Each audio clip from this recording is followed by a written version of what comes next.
Here's our third installment of the DNA and RNA chapter. Just a reminder, this is kind of our overview. We have DNA, we want to keep it safe inside of our nucleus. It is the master copy.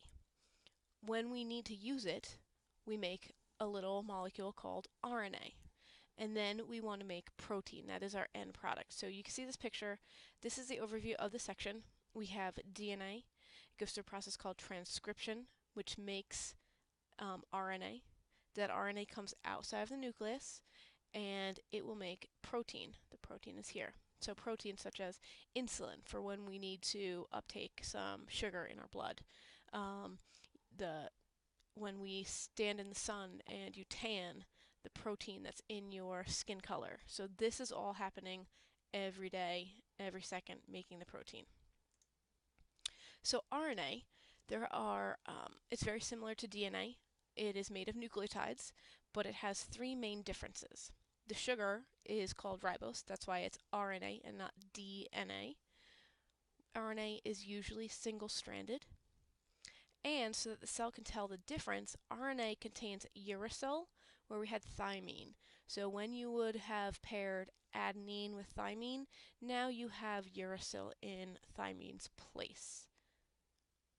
So there are three types of RNA depending on what's being done with the protein. The first type is mRNA, and that's the message. That's the actual code that your cell is going to use to make a protein. rRNA, it makes up the ribosome. So the ribosome is where proteins are made. That's the site of protein synthesis. When we talked about cell structure, we mentioned that there were some ribosomes on an organelle called the endoplasmic reticulum. There were also ribosomes that float around in the cell. So that makes up the, from the RNA, rRNA. But we don't really talk about that other than the structure. The third type is tRNA, and this is transfer RNA. So your cell is a big bowl of jelly, and things need to be brought to the place where they're needed. So tRNA transfers the amino acids and brings it to the ribosome. So when you eat your protein, you eat your meat or your nuts, your body's going to break them down into the amino acids. Then they will attach them to these tRNA molecules, and you'll see at the bottom there's nucleotides as well on this tRNA, and that's how they bind to the rest of the structure. So RNA molecules are made using one side of DNA as a template to build a complementary strand, similar to when we talked about making new DNA. They bind together and break apart. This is called transcription because you're making a copy. A scribe is someone who copies information. So we're copying into RNA. Similar language. It's run by an enzyme called RNA polymerase. This puts an adenine onto thymine, uracil onto adenine, guanine onto cytosine. So it's the same pairing rules except for that uracil. Here's just a picture. You can see we're inside this big purple thing is the nucleus. The RNA polymerase is going along the DNA that's unzipped, and it's adding on nucleotides to make the RNA, which will leave the nucleus. The genetic code, this is pretty important. This is how we get from DNA, which is a code, to proteins, which is a different language. Proteins are joined by putting amino acids in long chains. They're called polypeptides. There are 20 different amino acids that you can put together to make all of the different proteins that we have. The sequence is dividing into a code where every 3 letters matches up to an amino acid. That 3-letter sequence is called a codon. So here's a sentence. Some of you may be able to read it just as it is, but if you take the time, you can see that they are 3-letter words, similar to how your DNA is. So that 3-letter word, I'll go to the next one. Here it is. If we put spaces in it, it's a little easier to read. Well, your cell can read the DNA and the RNA in the same way. It's programmed to. So the program uses something like this. It's a chart. Your cells do it by themselves, but this is how we can organize it.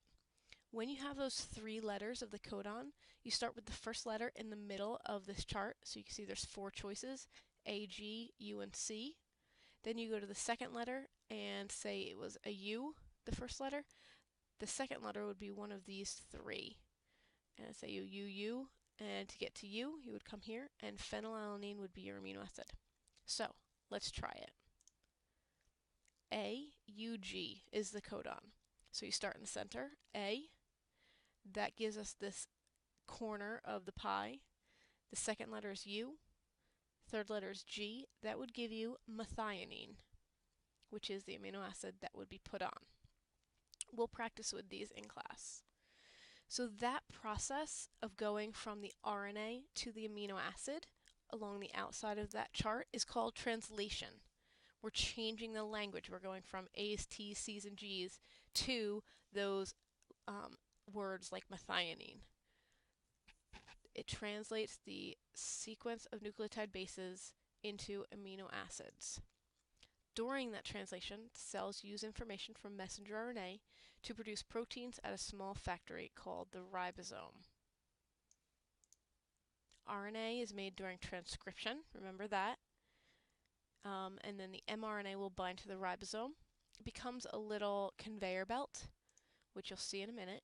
The tRNA will bring the methionine, that first one, to the ribosome. And that tRNA has the anticodon that I mentioned, and we'll see in the next slide. The peptide bond is made between them. So here's the picture.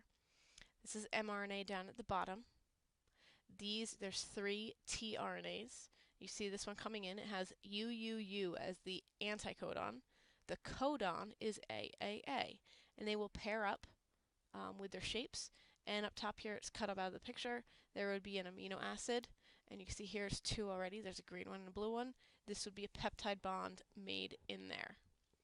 Okay, so just remember our overall process. We go from DNA to RNA in what we call transcription, and then we go from RNA to protein in this complicated process called translation.